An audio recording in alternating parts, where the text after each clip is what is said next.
Welcome to the lecture number 12 of Physics 401E. As you know that in the previous lectures we discussed an alternative formulation to the traditional Newton's framework where we derive the equations of motions by having knowledge of all the forces including the external body forces and constraint forces. But here we have discussed a new formulation which is called the Lagrangian formulation, by using which finally we can get the equations of motions without having any information of the constraint of, the nature of the force of constraints. Although the geometrical or the configurational constraints we should know, right?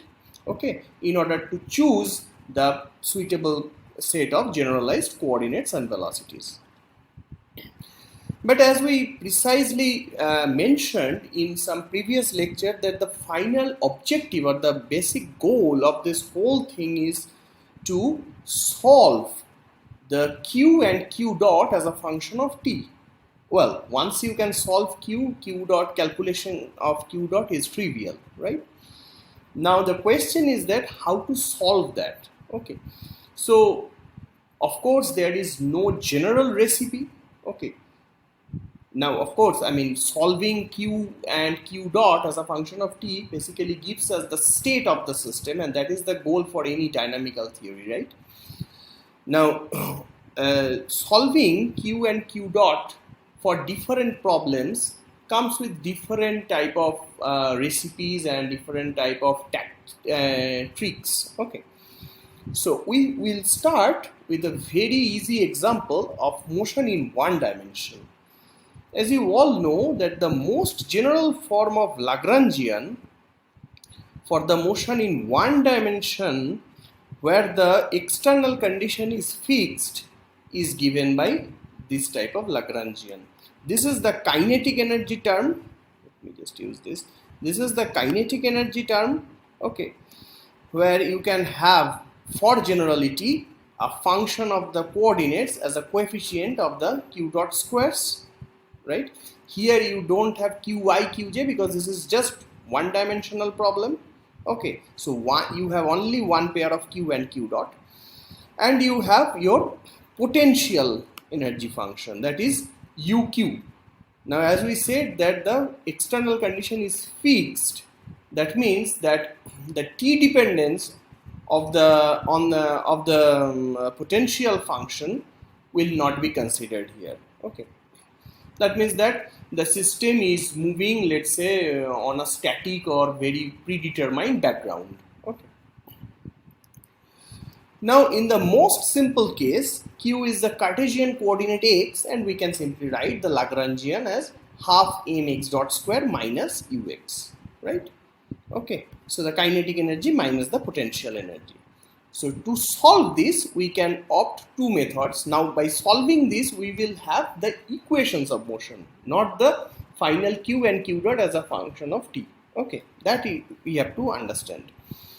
Now first we can directly use our Euler-Lagrange equation, which will be ddt of del L del x dot minus del L del x is equal to 0, which gives just mx double dot is equal to minus du dx, that is the force. So this is Newton's second law, and then you can integrate twice. If this part is constant, then you can integrate twice to get the the solution for x as a function of t, which is trivial, and two constants of integration would occur. Or you can use trial solutions if you have a non-trivial case. Let's say if you have mx double dot is equal to minus kx square, then you have to know how to solve this for that particular problem. For example, if you have minus kx, then you know that mx double dot plus kx is equal to 0 has trigonometric type of solutions, right? Okay. Another way is we can start from the first integral or a constant of motion. So since the Lagrangian is not depending on time here in this case, if you see 1, okay, then we can expect that E0, which is nothing but, as you know now, the energy, which is half mx dot square plus ux, be the constant of motion.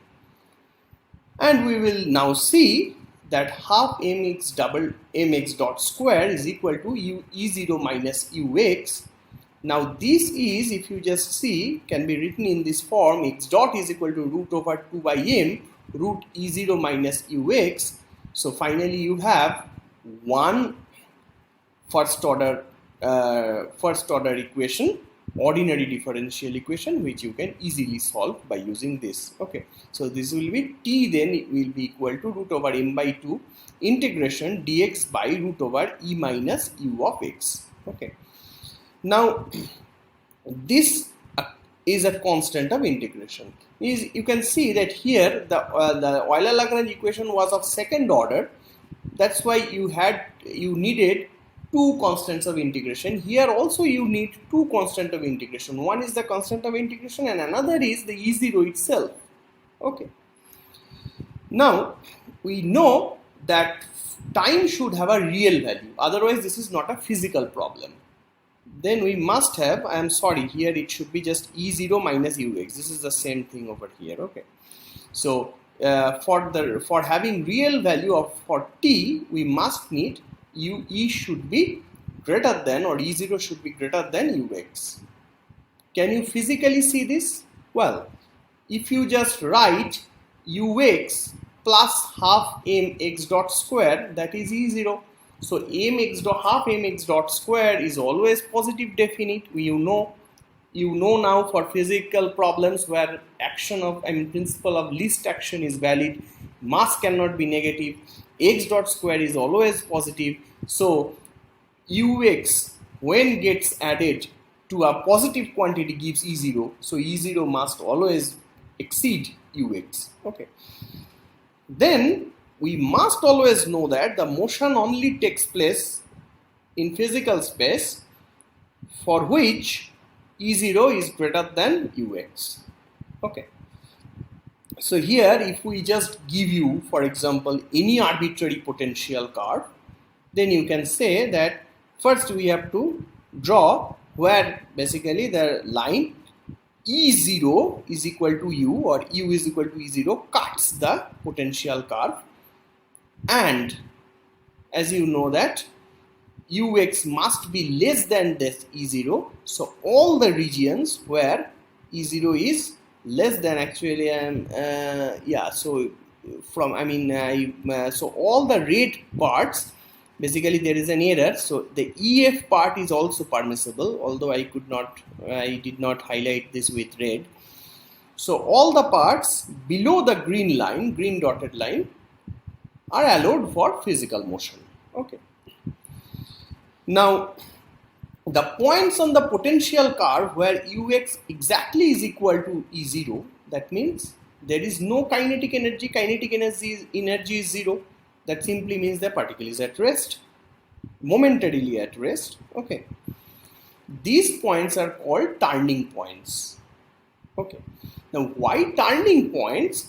Well, that can be understood when we are talking about a bounded region. Okay.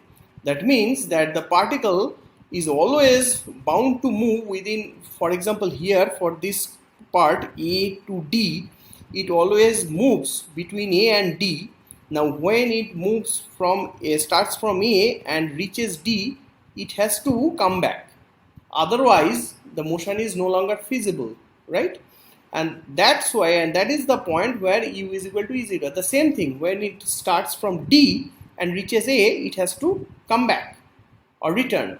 That's why these 2 points are known as turning points. Okay.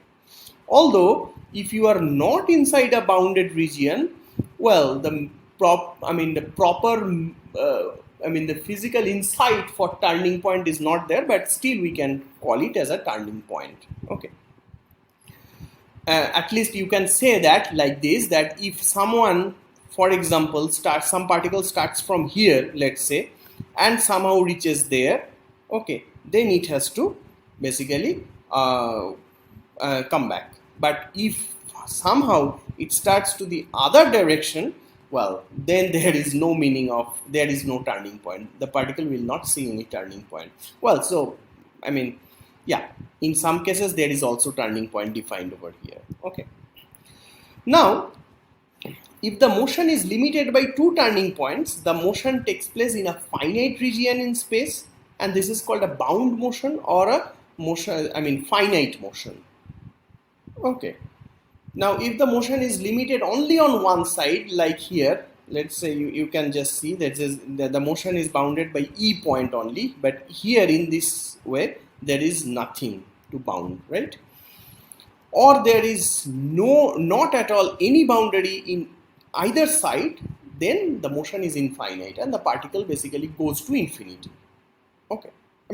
There is nothing to prevent the particle to go from from going to infinity. Okay.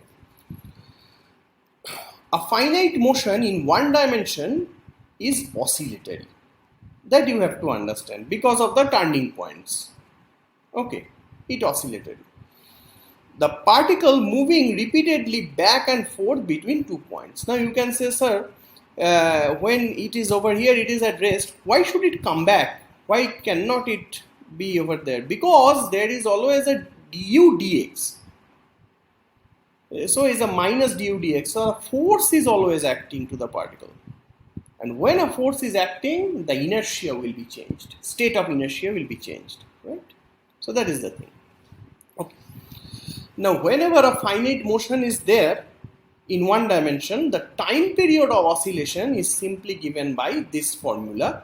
Try to understand this formula, which is capital T is equal to root over 2m, okay, integration from a to d dx over root over e minus u of x. Now, how does that formula comes? If you just go over there, you can see this is the formula, okay, the equation number 2. So this is the t, so that is let's say the time for, so if you just say that this is the twice the time, so here you can have a root over m by 2. So here this is 2 times root over m by 2 integration from a to d this factor. Now, why that 2 factor is over there? Because the thing is that the time period is defined by the time that this point starts from, let's say starts from this turning point and go over there and then come back to again to the same turning point. That exactly gives you the one time period for oscillation. Okay. That's why the 2 factor is there. Now my question is, determine the time period of a simple pendulum with and without small angle approximation. You know, for a simple pendulum, how should the ux look like, then you can calculate. Now let us discuss a very fantastic problem, and which is really non-trivial. So the problem is that if we know u as a function of x, we can basically just by knowing the e, okay, and by integration over the space coordinate, for 1D problem of course, we can find the time period, right? Can we do the inverse? That means if we know or if we have information of a one-dimensional motion's time period as a function of its energy, if you look over there, this result is integrated over x, but energy is there.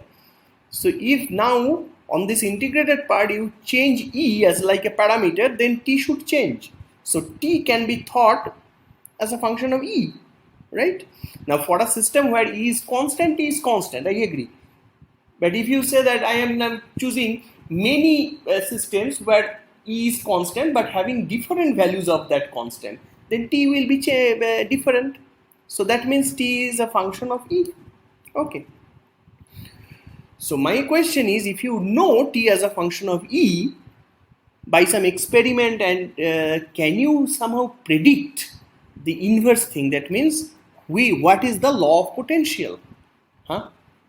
Well, this looks very tricky. Okay. So in Landau-Lifshitz book, they proposed some solution which I am trying to talk or discuss over here. This is a bit subtle, so think as well. Okay.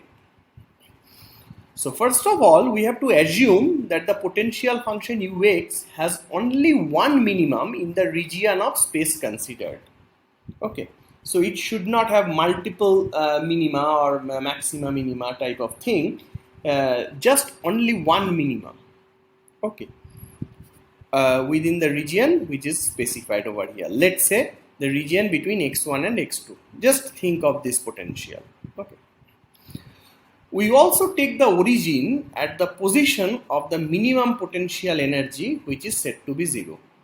So the potential will be on the both sides of u is equal to, both sides of the u axis, right? Okay. Now, if you think that for every value of u, okay, if you think that it should have two components, one to the right of the u axis, x is equal to 0 axis. Okay, that is the u axis, right? If you have a part of the potential component to the right and to the left of u axis, basically you know that for every value of u, x of u will be two valued, right? So for every single value you will have, for every single value of u, you have two possible x values. One is x2, for example, another is x1, for example. Okay, so in these two parts, the functional dependence is not equal, right? They must not be equal. Okay, in general there is no relation, because we have not said anything about the symmetry of the curve, right? So that's why we first divide, or the separate, or how to say it? Yeah, okay, we first segregate the the whole integral into two parts. One is this part left to this u axis, and one is the right to the u axis. Then the total time period can be written as root over 2m integration x1 to 0 dx over root over e minus u plus root over 2m integration 0 to x2 dx over square root e minus u. Okay. Now basically here you can just, for simplicity, you can just write, you can just name the variable differently. You can just say that this is xl, that is the x left, and this is x right. Finally it doesn't matter because it will be integrated. Okay. Now, but you will see that somehow naming them will have some meaning, because now what we will be going to do, what we will be going to do needs that naming. That is something very funny, because the time period is nothing but equal to root 2m and integration over e to 0, okay, dxlu du times du root over root over e minus u. That is this part I have now written, that dxl by root over e minus u as a chain rule.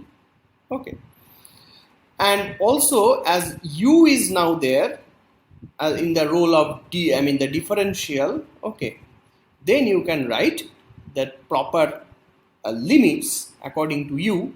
So when x1 is the value of x, the e's value is, u's value is e. Okay, and when x1's, let's say this is the point where u is equal to e, that those two are the turning points. Okay, e or e0, whatever, this is the total energy, maybe e0. Okay, just correct this, e0 was our constant. And in the second part, basically you can do the same type of trick, and you have this type of term. Okay, and the limits will then be 0 to e for u. Okay, because it starts from u is equal to 0 and then u is equal to e. This dotted line is u is equal to, dotted line simply says that u is equal to e or e0, the total energy. Okay. Now you can write that t is equal to root over 2m 0 to e dxr by du minus dxl by du times du over square root e minus u. Okay. Now note that t is a function of e only after being integrated over u. Okay. So if we multiply, so this is the function of now e only. Okay, and that is also okay because it will be integrated over u and it will have a limit on e, so it will be a function of e. That is consistent. Now if we multiply both sides by root over alpha minus e, where alpha can be anything, a scalar, okay, a parameter. We don't know what alpha is. Okay, and we actually don't need to know now. And integrate the equation 5, that means this, with respect to e from 0 to alpha. This is not infinity, this is alpha. Okay, then we have this. So we first multiply 1 by root over alpha minus e on both sides of 5, and then we integrate both sides with respect to e, and with this limit 0 to alpha. Okay. So this will be simply this. You will have root over 2m integration 0 to alpha, that is the integration limit on e, and 0 to e, that is the integration limit on eu, dxu by du minus dx1 by du times du times de by root over alpha minus e times e minus u. Okay. Now you see there is a small trick that we will change the order of integration. So according to Fubini's theorem, you can change under certain restrictions. Now without going into the detail of that, let us consider that here this type of change can be, allowed. Change is allowed. That means at first when we do this, it was assumed that the integration will be on u and then the integration on e will be performed. Now we say that if we do first on e and then on u, okay, let us mathematically suppose, for instance, that this is possible. Then the question is that what would be the the consistent limits for that. So the limits will not be the same. Okay, how to do that? Because u is related to, u has a integration limit e and e has the second integration, so the limits should be changed. But how we can change that? There is a very easy trick. We have to merely check the surface of the integration in UV plane. Okay, as you can notice that this is a double integration, okay, on u and e. So du and d is the elementary surface area on which the double integration is done. So if in the both cases, that means before and after the change of the order of integration, okay, the area on which, the surface area on which the double integration is performed, then we are done. Okay, so now let's have a look on the limit to the double integration before the change of the order of the integration. So first it was an integration on u and varying from 0 to e. So it should start from u is equal to 0, that means this horizontal line, okay, and should end to a point, okay, on the straight line u is equal to e. Okay, so that will end on a straight line which is making 45-degree angle to both u and e axis. Okay.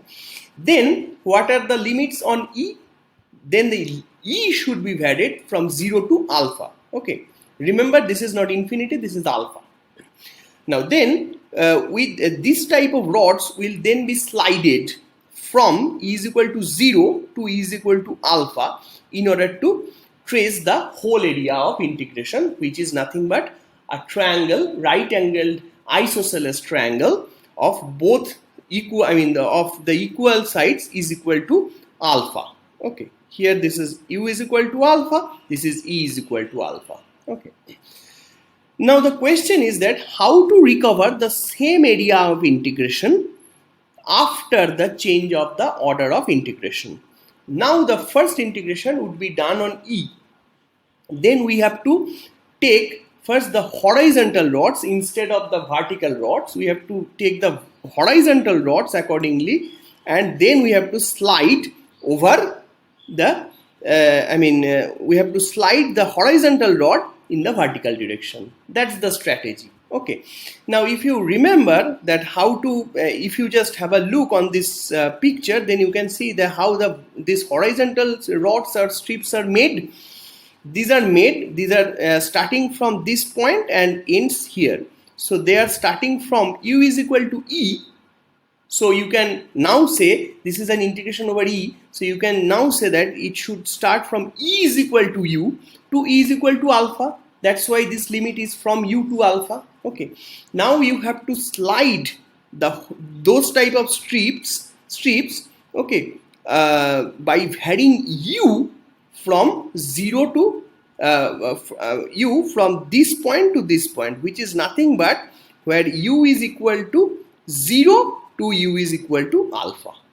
Okay, then this in both cases it is assured that you will trace the same area of integration. Okay, so as a result you can see now this integration 0 to alpha TE over square root alpha minus E is nothing but root over 2m integration 0 to alpha dx2 by du minus dx1 by du times du times integration u to alpha d over square root square root of the multiplication or the product of alpha minus e times e minus u. Of course you understand this one in principle should give a function of u, and that will be included in this second integration over du. Okay, now there is an excellent news.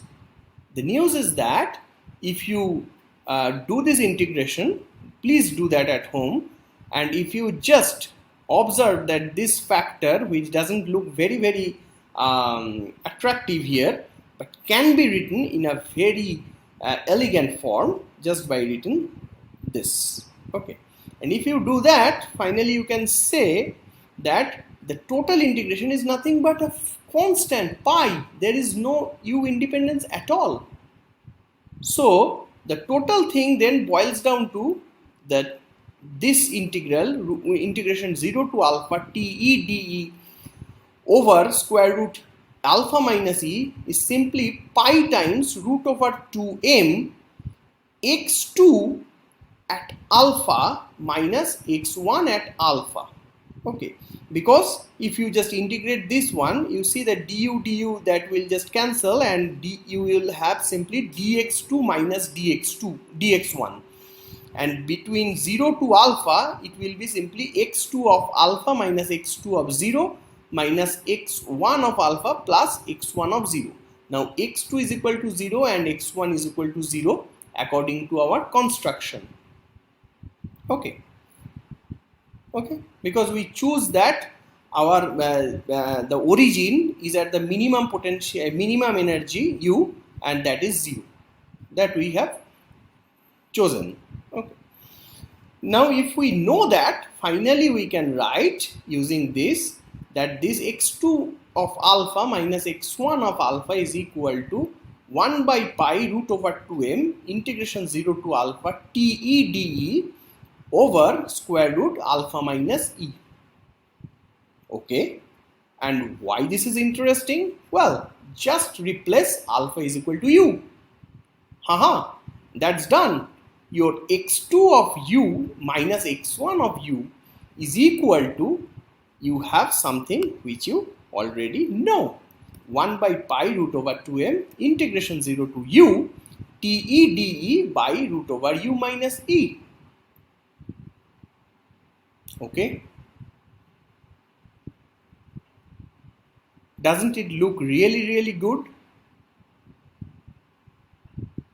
Okay, so you see that you finally can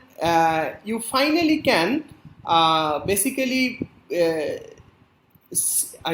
how to say that, you finally can determine x2 of u minus x1 of u. That much you can determine.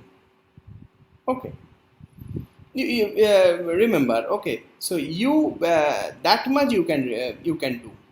Okay, by your trick, but you cannot know what x2 of u or x1 of u they are individually, I mean valuing, or how should they look like individually. So you only know their differences. So that is a indeterminacy which should be there in a, I mean very naturally in a reverse or inverse problem. Okay.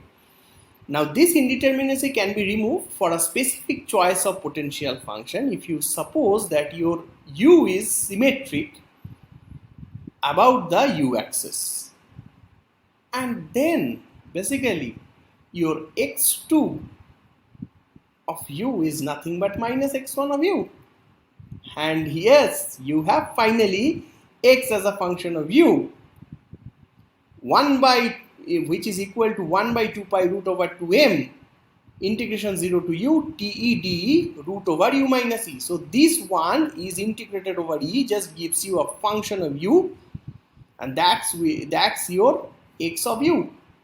If you know x of u, what else? You know its inverse function. Let's suppose it is invertible, and you know the potential as a function of x. That's it. This is a very crucial problem, and believe me, in several practical cases this can be of interest. Okay. In the tutorial session of next week, we will discuss some problems related to this time period and potential. Okay. Thank you very much.